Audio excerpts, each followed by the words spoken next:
Hello friends, welcome to my channel. My name is Grace Oldroyd and this is Our Oldroyd Life. Most recently, I have started documenting our experience with infertility and IVF and our first pregnancy. So if you haven't seen those videos already, I'll link the playlist link below in the description so you can go back and watch any of those videos. But this video will be focused all on my second trimester. So let's get started.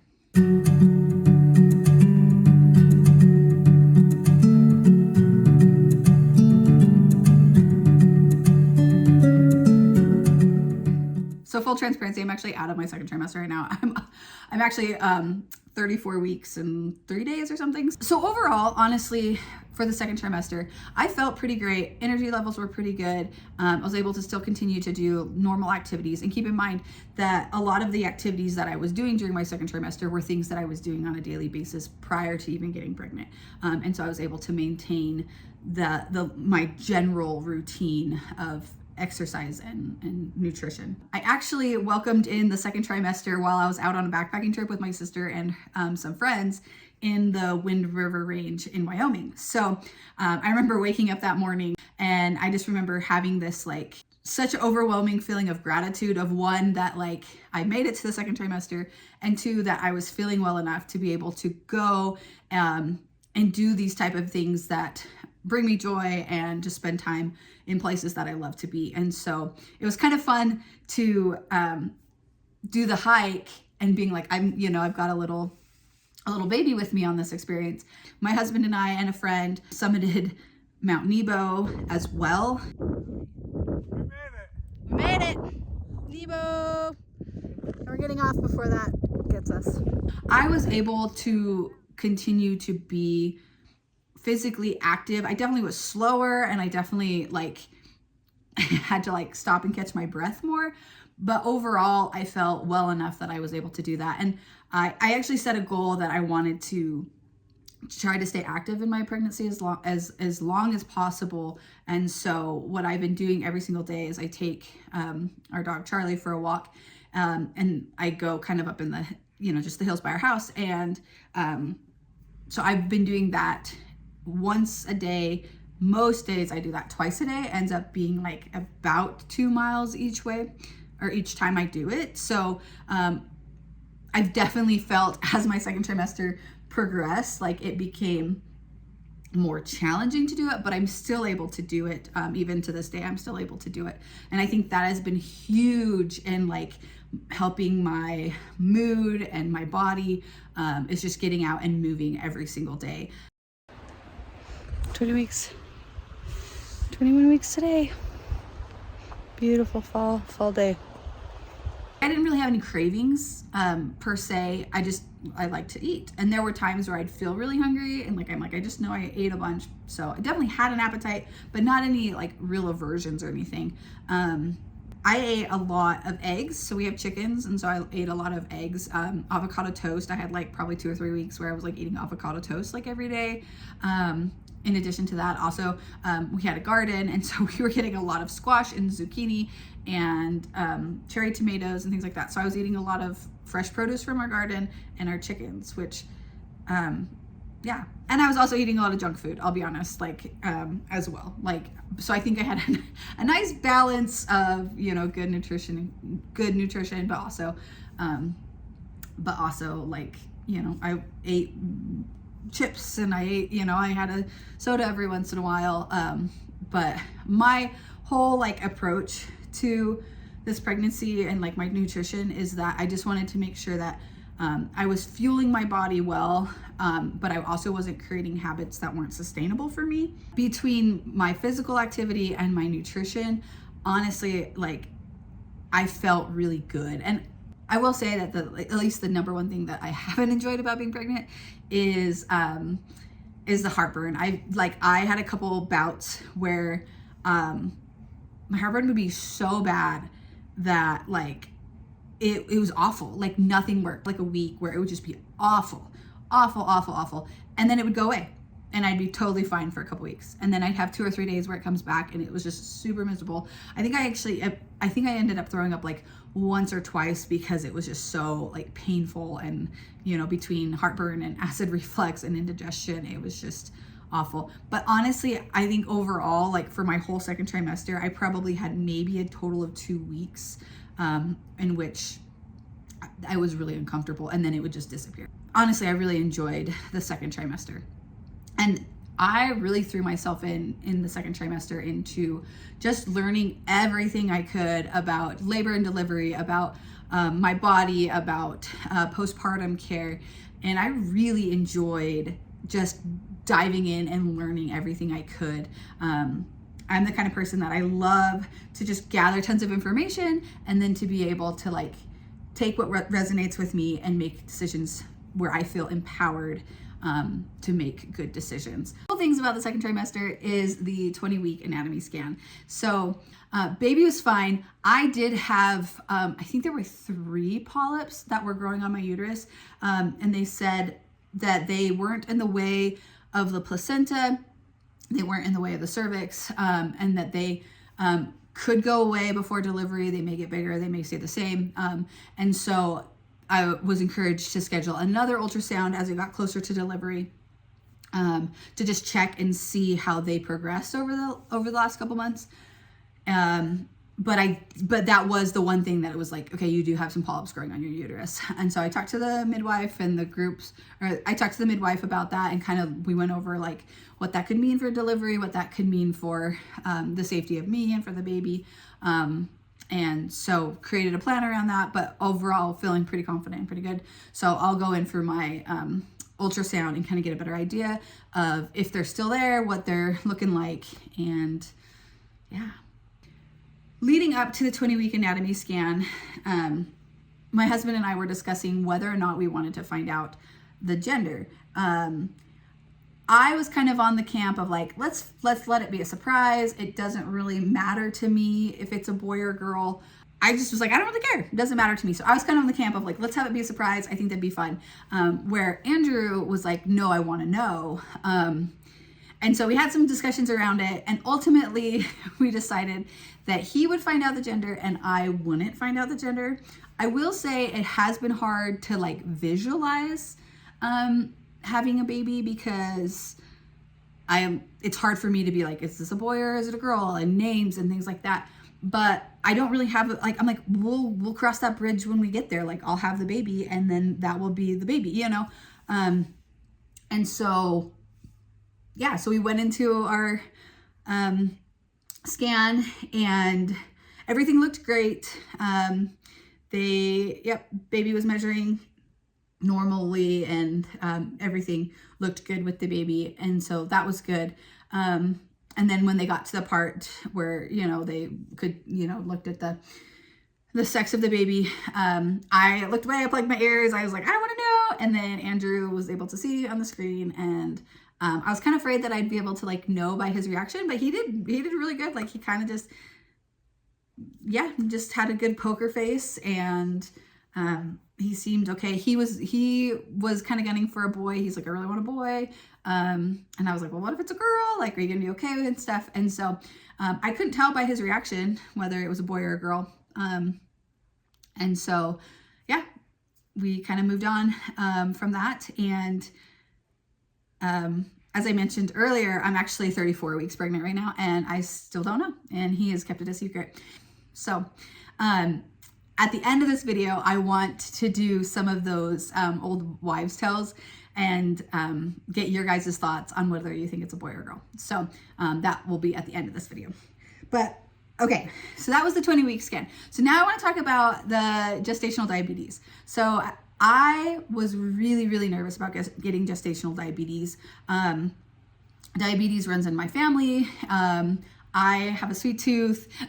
And when I did my original blood work, it kind of indicated that I may be susceptible to being pre-diabetic. And so really, really anxious and nervous about this test, and really kind of dove into the literature and the research around what it is, what causes it. And there's still a lot we don't know, but there's a lot we do know, and nutrition being a way to manage it. So I really kind of dove into making sure that I was, you know, having a high protein diet, that I was, you know, trying to balance and manage my blood sugars throughout the day prior to even having tested for it. So I, making sure that I was like moving and exercising after meals and things like that. And so, was very, very proactive about that through my second trimester. And then the day that I went in to go get tested for it, I was so nervous and anxious. Andrew wasn't able to go. Good morning. So today is kind of a monumental day in this pregnancy. Today I'm going to take my glucose test. I'm 27 weeks and like 4 or 5 days. So I'm almost to the third trimester, but I'm getting ready to take my glucose test, and I'm a little nervous. I've kind of been nervous about this test like this whole time. I don't know why. It just feels like such a, I don't know. I'm not a very good test taker in general, and so then now it's like I have a test that's gonna like impact the rest of my pregnancy potentially. So I'm working with a midwife group up in Salt Lake, and so they do kind of an alternative version. There's all sorts of weird alternatives on the internet, but this one actually seemed to check out to me. And so these are my instructions for my glucose test. And so 12 hours before your blood draw, no carbs, so completely like keto, proteins, good fats, etc. And then 3 hours before the blood draw, eat a high protein meal, so eggs, avocado, cheese, meat, no fruits, bread, protein shakes, etc. And then 1 hour before, I have to drink these juice boxes, both within 10 minutes, and they have the same amount of carbs and carbs and sugars as the glucose drink you take like in a hospital. So I made myself a high protein, high fat diet. I've got an avocado, I've got three eggs, and then little bits of leftover steak that I put in there. So come with me as we get ready for my glucose test.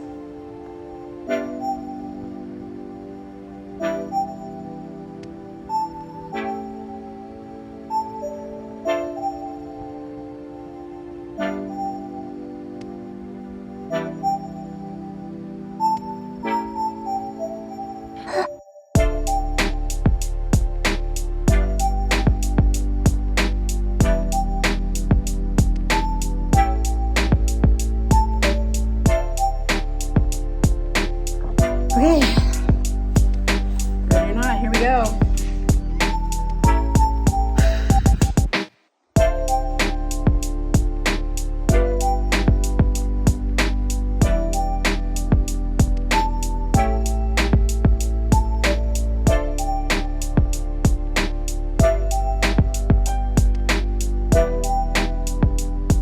So glucose test is done.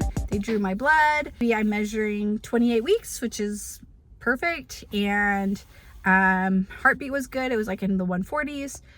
I was actually probably having a Braxton Hicks contraction when she was like feeling my stomach, because she's like, your stomach's pretty tight right now, can you feel that? I was like, yeah, actually I do. And she's like, yeah, you're probably having like a little Braxton Hicks contraction, which I think I've been having a few of those actually recently, because I'm like, ooh, my stomach like tightens up, and I'm like, oh, okay. And I'm like, is this too early for this? But anyway, but everything's looking good so far. She said that we'll have my results within a few days. I can go into my client portal, look at it. She says that if there's any issues, they'll let me know. If there's not, then I probably won't hear back from them until my next appointment. So my next appointment is December 7th. And it's also the same day that Andrew and I begin our birth class. So I'm kind of excited, but also nervous about that. But I don't know why I was so nervous and anxious about the appointment. So now I'll just wait a few days and see if we get the results, and hopefully everything's looking good, and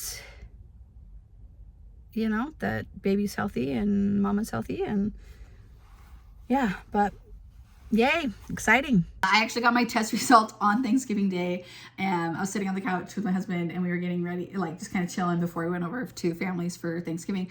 And I was like, oh no, like I don't know if I want to know before, because if I find out I have it before, like does that mean I can't have pumpkin pie? Like but turns out I passed, which I felt so relieved. They say anything below 140 is passing. 140, 130, I think it's 140. And mine was like 70 something. So I passed. So I felt really, really relieved about that.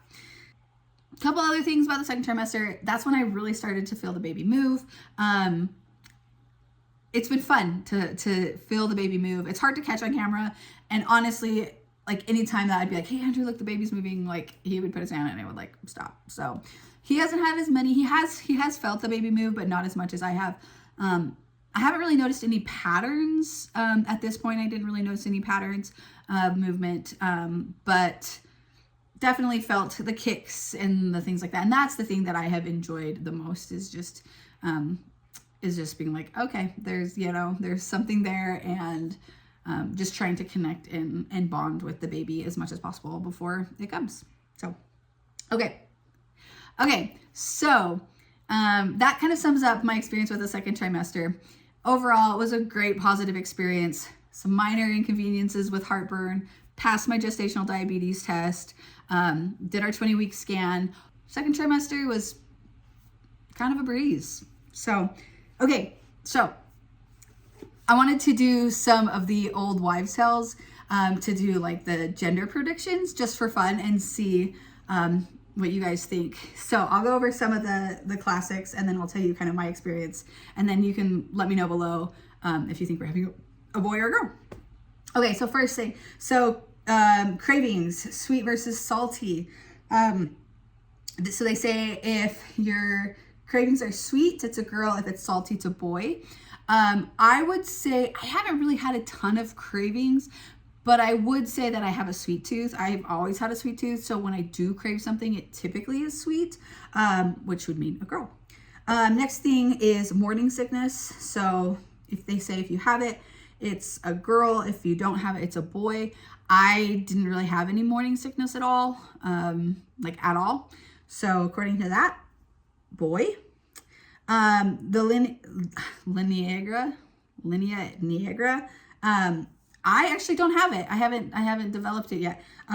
So I can't really say that, but they say if it starts above your belly button, it's a boy. If it starts below your belly button, it's a girl. I don't have it. So at least I haven't developed it yet, but, so I don't know on that one. Hair and nails, they say if it's good, it's a boy. If it's been kind of bad, it's a girl. My nails have been better than they've ever been in their life. My skin has been pretty clear for the most part. And my hair, I feel like, has been pretty normal. So I would probably put me in the good camp, which would mean a boy. So far we're 2 for boy, 1 for girl. Next, acne. They say if your skin is like oily, it's a girl. If it's dry, it's a boy. Definitely have had more dry skin. I think that's just also kind of a part of living in a desert in the winter and being pregnant. So I can't really attribute it too much. But according to the old wives' tale, yeah, like boy is what it's saying. I haven't really had much acne. I did have like some back knee a little bit, like my back was itchy, but that was early on and has gone away. So I would say based off that, that's a boy. Okay, pregnancy brain. Say if you have it, yes, it's a boy. No, it's a girl. I would say for the most part, I feel like I'm with it pretty much most of the time. Like I haven't had a ton of like pregnancy brain slips. Like I feel like I'm still pretty cognizant, but I do have moments where I'm like, oh, what was I saying? But I would say overall probably no at this point. So girl, so there's 2 for girls. Bump, if they say it's high, if it's a girl, low, it's a boy. Carrying low, so boy. Feet changes, if it's the same, it's a girl. If there's swelling and big, you get bigger feet, it's a boy. I haven't noticed any changes in my feet, no swelling or anything like that, so that's a girl. Heart rate, so they say if it's greater than 140, it's a girl. If it's lower than 140, it's a boy. My heart rate my baby's heart rate has been consistently in the 140s to 150s range. So according to that, girl. They say if you sleep on your right side, it's a girl. If you sleep on your left side, it's a boy. I have preferred my left side. Blood pressure high, boy. Same, girl. My blood pressure's been fine so far, so I would say same. So girl. And then Chinese calendar. According to the Chinese calendar, it says I'm having a boy. What do you guys think we're having? Let us know in the comments. So that is a recap of my second trimester. And now we are into the third trimester and fully in nesting, preparing mode for baby. So thank you guys for watching. Let us know what you think we're having in the comments below. And thanks for being a part of our journey and our story.